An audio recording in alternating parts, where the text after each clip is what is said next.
bukan mustahil. Dia akan bisa aja kalau dia benar nekat ya, dia keluarkan Perpu. Tapi coba saya tantang Jokowi, saya tantang Presiden Republik Indonesia yang namanya Joko Widodo atau Sri Mulyono itu ya, berani nggak kamu ngeluarin Perpu? Kamu berani ngeluarin Perpu, tinggal tunggu ya.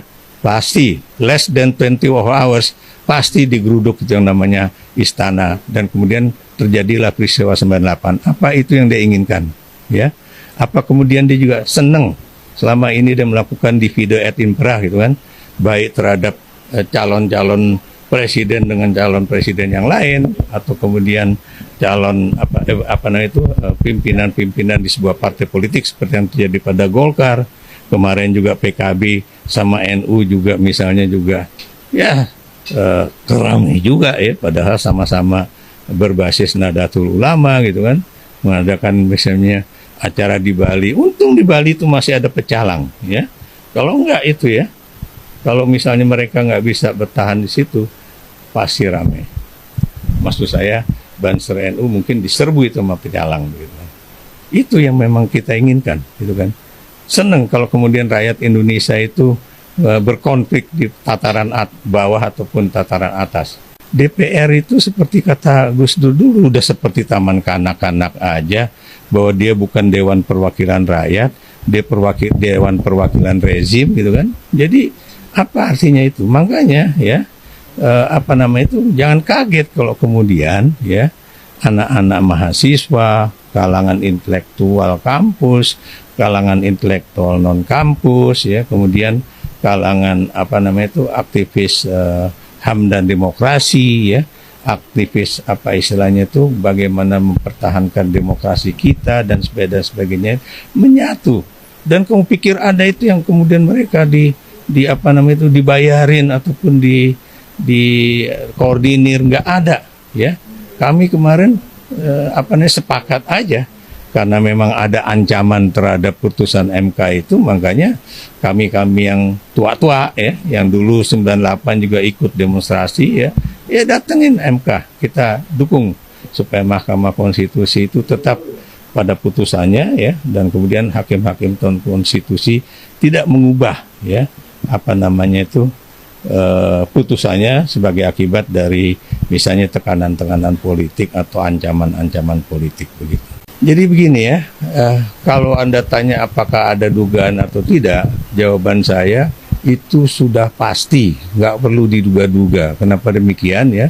Karena jelas ya, Presiden menyatakan dua lembaga itu boleh aja membuat peraturan dari dua lembaga yang berbeda. Yang satu DPR atau balik DPR ya, dan juga DPR tentunya ya, karena itu harus disetujui oleh sidang paripurna, ingin mengubah ya atau merevisi undang-undang tentang pilkada itu yang basisnya itu adalah Mahkamah Agung ya.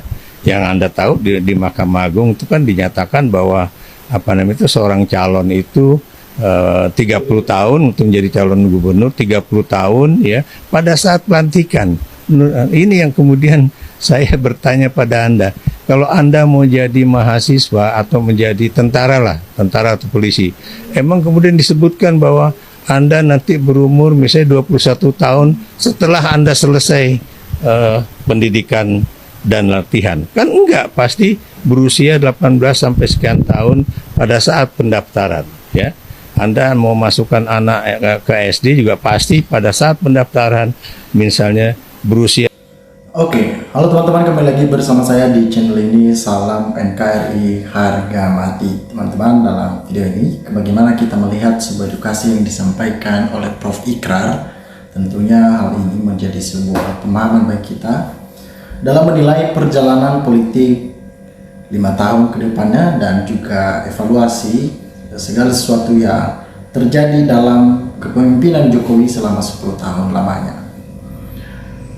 Prof. Ikrar ini ya, Ikrar Nusa Bakti menantang seorang Jokowi ya.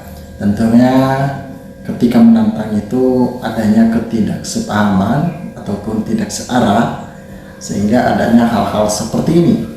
Nah, munculnya statement-statement seperti ini Tentunya itu kita ketahui karena adanya hal-hal yang memang sulit untuk diselesaikan, ya, permainan-permainan politik Jokowi yang begitu membuat masyarakat resah. Disampaikan masyarakat tentang Jokowi dalam hal ini, mereka kesal terhadap Jokowi. Bagaimana kekesalan mereka, mereka ceritakan tentunya itu dari aspirasi mereka, karena orang-orang yang mereka percayakan selama ini memimpin negara ini selama 10 tahun. 10 tahun bukanlah waktu yang singkat, tetapi itu waktu yang sangat lama. Dan maju terus Pak, suarakan keadilan dan tegakkan kembali demokrasi di negara ini. DPR bukan lagi personifikasi rakyat, tetapi sudah jadi tangan kanan penguasa, jadi pengkhianat rakyat. Kita tahu Jokowi saat ini belum selesai, belum berdamai dengan dirinya sendiri, karena mungkin dia masih pengen berkuasa, dia masih pengen memiliki semuanya, sehingga ia menghalalkan berbagai macam cara, dan cara-cara tersebut itu kotor, tidak etis. Mantan presiden seharusnya tidak seperti itu kelakuannya. Pada kesempatan kali ini teman-teman, kita diberikan semangat yang baru oleh Prof. Ikrar ini supaya kita tidak apatis akan negara ini. Negara ini adalah negara yang dipenuhi dengan perjuangan. Demokrasi kita saat ini bisa dikatakan udah hancur sehancur-hancurnya.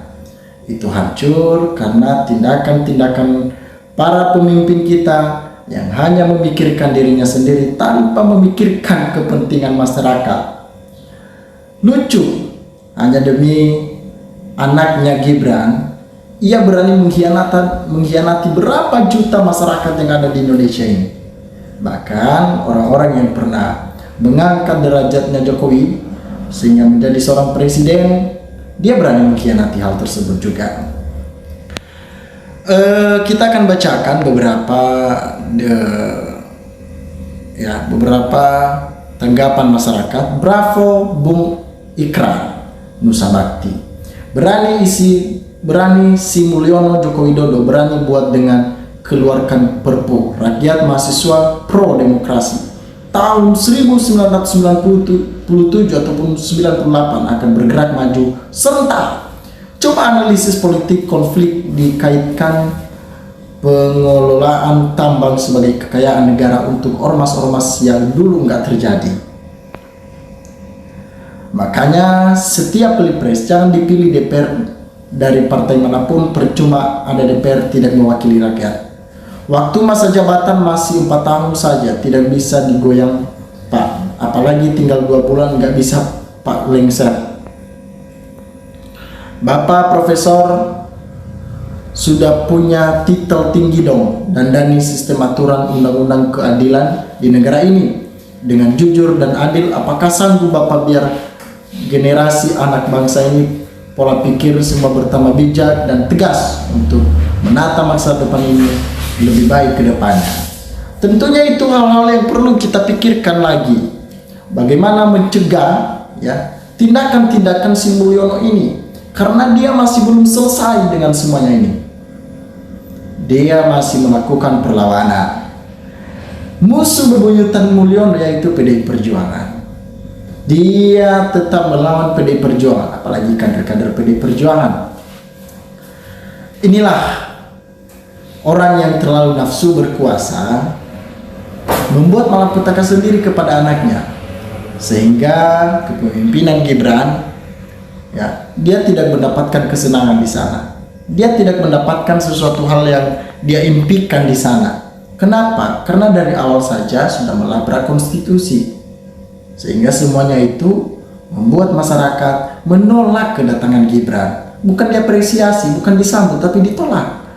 Dengan hal ini menjadi evaluasi bagi kita sebagai masyarakat Indonesia dan bagi Gibran ke depannya.